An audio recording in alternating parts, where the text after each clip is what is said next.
Honey, they're going to the moon on the 1st, April 1st, this week, Wednesday. Oh, where is this? They're not going to land. They're just going to go around it. I don't know. I think they are going to land on it. Well, they went 1969, and I was headed to the San Diego Zoo with a lady friend and two of her siblings, younger siblings, in the car. And we listened to the landing when Neil Armstrong said, "One small step for man, one great leap for mankind."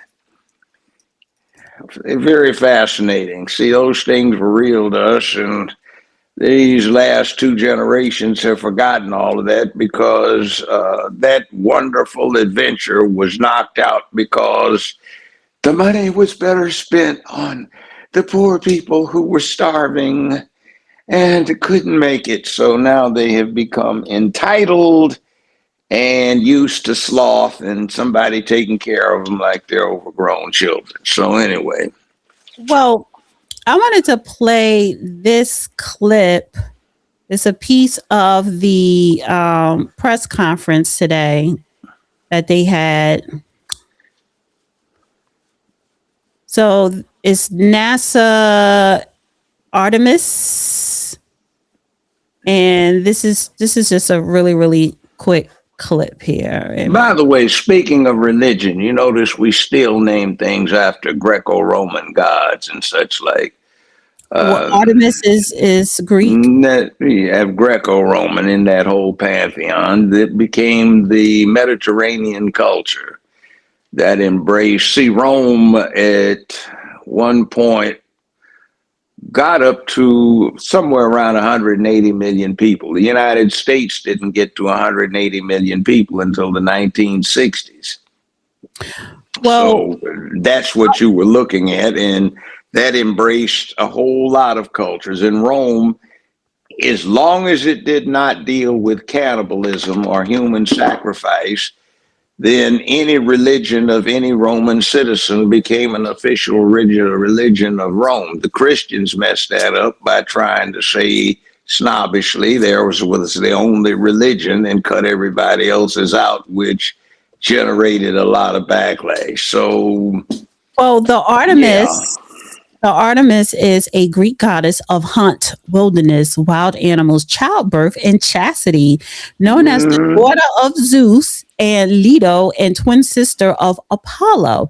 She is often depicted as a young huntress with a bow and arrow, symbolizing independence, strength, and connection to nature. I love it. Yeah, but you see what they did? They went feminist on everybody. It's the first feminist goddess that they put in the mix. Meanwhile, ask a black person to name anything remotely close to his ancestral God since 99% of us came here from West Africa.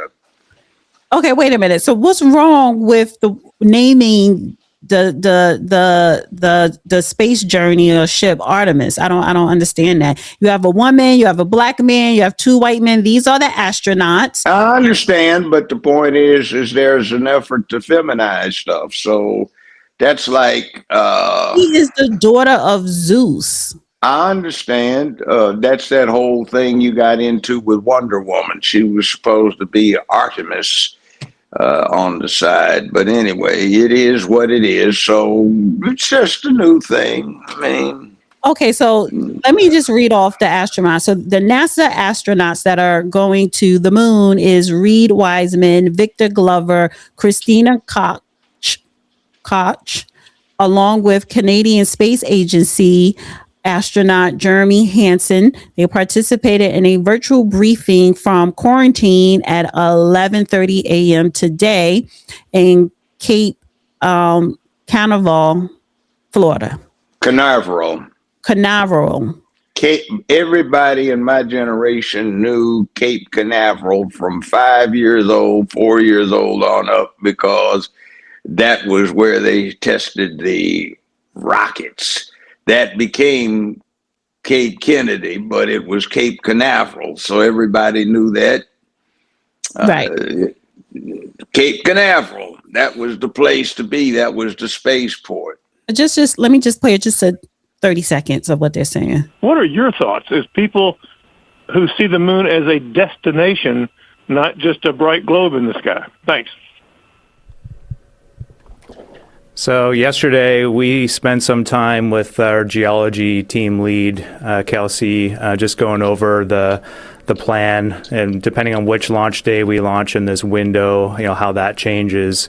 But looking at some of the details that we're going to be examining and the things that they're interested in, specifically different colors or just different shades, variations in the albedo of the moon. They're very interested. We look at it from different angles and different lighting. And so we look at it with sort of under this microscope all the time. And then every once in a while, I step back sort of like you did last night and just look at it. And I really feel like, gosh, that is really far away. And it just gives me a great appreciation for it. In the night sky, I've spent a lot more time looking at it through binoculars in my backyard. Okay, that's enough of that. It's one extra crewman compared to the Apollo series of missions. They only had 3.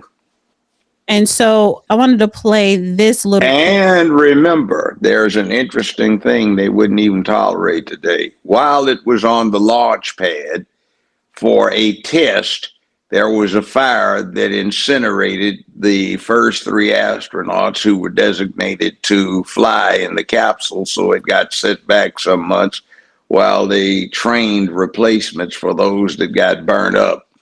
Mm-hmm. They would be screeching. See, nowadays, everybody doesn't have that concept of bravery and putting things in danger, and people would be going, oh my God, somebody died. We got to stop the program. But anyway. Let me just play this just 30 seconds here. Let's go right here.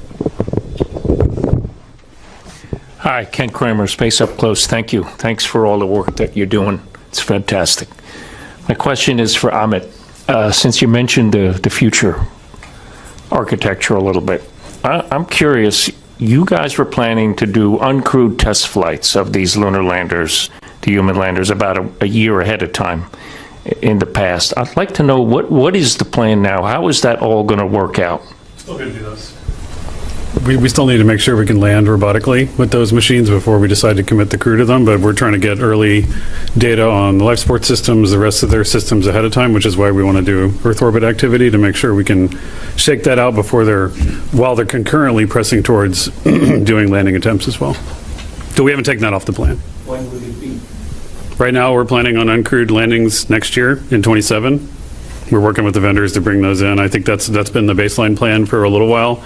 We think we can hold to that, but again, it's going to depend on a lot of milestones coming up, like propellant transfer, et cetera. So we're working with them to do everything we can to get side by side with them to help them. But we have to land uncrewed before we're willing to commit the crew to a landing mission. So, like you said, they're not landing, but they're looking to do a landing next year.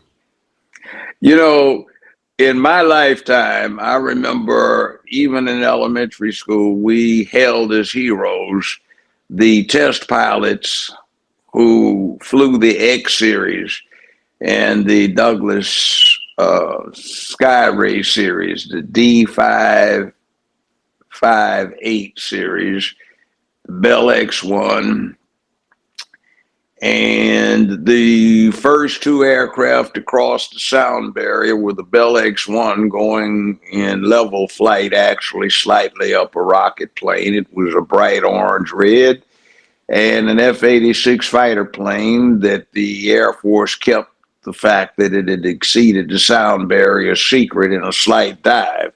You have to understand that in all of World War II, to dive it faster than the speed of sound was to die. So these heroic pilots put their lives on the line. And if you want to see it, there's a big rundown on this in an old movie called The Right Stuff. And when I was in my 20s, teens, whatever it may be, humans were the ones that did it. They couldn't land on the moon like they can now, or like they do on Mars now. if you wanted to do something as complicated as a landing, you had to have people in it. So those astronauts who landed, Neil Armstrong being the first to set foot on the moon, etc., they were testing out the landing protocols as they landed the first go around. So this right here is John Young, and this is Apollo 16, and this was in 1972. He's jumping up and down. 2, 1. I'm gonna just go back real quick. There you go. Okay, here we go. Big one. Off the ground. Before. There we go. Good. 2, 1, 0. All engine running.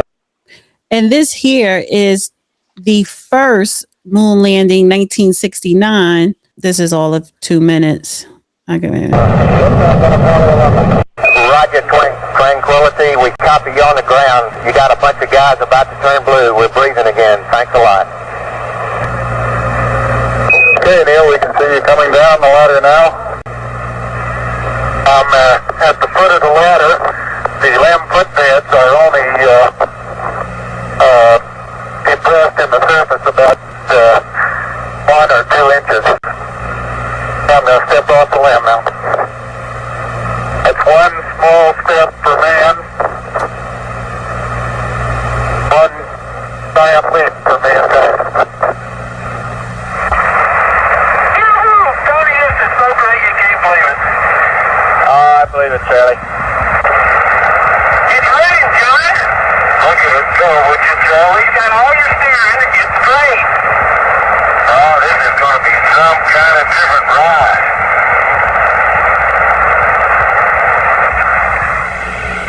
Hippity hoppity, hippity hopping over hill and dale. Da da da da da da da da da da da da. Hippity hopping along. Now, you know, there are conspiracies about this being a Hollywood studio. I know, and I'm going to debunk them. First off, a bit about the heroics. On this first landing, it was almost a disaster. We found out years later, but they made it. The other thing, this is when it was coming back. A good friend of mine his name's Randy Wade. He used to be a frogman for the Navy, which was separate at the time from the SEAL thing. And he helped get the returning moon astronauts out of the water when their capsule landed one time. So I talked to him about it. Coming back, a roommate of mine and we drove from D.C. down to Florida to Cape Canaveral at the time, and we watched a night launch of this thing. That it's very hard to describe that. We were several miles away from the launch site. It was a night when the sky turned broad daylight and the ground shook and the sound was like nothing I've ever heard. Well, one other time later in life, I heard a sound like that. Now, the other thing is a friend in the DC area had a very powerful and accurate telescope. And while one of the Apollo missions was on the way to the moon, we got a lock on the position and we were looking at the capsule and the module that went with it as it was headed to the moon. And we went back over to his place when they were going to lift back off and return. And we focused on the lander on the moon surface, and we watched the return module take off from the lander as it was leaving the moon. So yeah, that was real. Well, you know, I don't see any stars. Well, I don't care what you see. We were looking at the moon with a powerful telescope. We saw the lander on the surface. We saw You can't see that with a telescope. Yes, you can. You certainly can. As a matter of fact, which telescope were you looking through? It Well, it wasn't was. NASA's. No, it wasn't. You don't need that. But I tell you how powerful stuff is. With a 10 power pair of binoculars, you can look up, and if you know where to look, you can watch well, I haven't looked in years, but you could watch the International Space Station. And when they were taking a walk, you could see the astronauts outside of the station. It was amazing. And it wasn't even one where everything was tiny. This was one of those big telescopes, and it was amazing looking at that. You could Well, see a here's a lot of little bit of details. history because the United States successfully landed humans on the moon 6 times between 1969 and 1972, all as part of NASA's Apollo program. Right. A total of 12 American astronauts walked on a lunar surface during these missions, which included Apollo 11, 12, 14, 15, 16, and 17. The first landing, Apollo 11, landed July 20th, 1969. Final landing, Apollo 17, concluded December 19th, 1972. Failed mission, Apollo 13, did not land on the moon due to an oxygen tank explosion and a missed opportunity. Apollo 13 was intended to be the third landing. The landings were followed by numerous uncrewed robotic landings by various countries. So it's been 54 years since a human landed on the moon. Russia and China never landed a human on the moon. It was only us. And why has it been 54 years since we Because we got sick. Please explain. In other words, we could have been there. We could have had a settlement on the moon. We could have been into expanding the human race out there, but we chose not to for this poisonous waste of money that has led to this huge sense of entitlement that has decayed the country's soul. That's what happened. The space program got caught because they wanted to have a war on poverty, which just became another method for pimping. So they would have rather allowed China or Russia the opportunity to surpass us? Yes. Even though they did not technically, but Even though we did they everything didn't. else. We did everything else in outer space. So why not redo that? I don't understand. Well, you have to take the context. This was when we had Watergate. And up until Watergate, we used to, for example, we had to have a new style of writing because the current U.S. president wrote his letters this way, so we should all understand it. That's how much respect the president was held in. And then Tricky Dick Nixon got in there, and you had that Watergate situation in the country on top of the Vietnam thing. This is 1972. When the Nam was still going on, it hadn't wound down. This was just something went out of the soul of the country. So they'd rather spend money on a dead-end fight against poverty, which didn't do anything against poverty, but set up a lot of bullshit about instead of having something for babies who happen to be here, you had babies to get something. It became a way of supporting yourself, and it led to a lot of poisonous things. They had the black exploitation thing that came in at the same time. They had unisex child rearing where the boys and girls dressed the same, wore the same hairstyles, and no more war toys, meaning cap guns, BB pistols, or BB guns rather, or water pistols, and boys were supposed to play with dolls. And it's all about love, not war. So change the way boys were raised so that they got raised like girls, so they would become emotional and in touch with their softer sides instead of being so uptight and under self-control. That was the mantra. And now that's why we are in this mess today, because of that switch. So it did nothing. It didn't stop poverty. You have a huge rash of homeless people still left around. You have a And real our life science mess, and and technology nobody's done program any damn horrible. thing. And Yes, and we're lacking in math, science, and technology. Like we're exactly. Now, now to just give real you quick. wait, I have one little thing to put into context.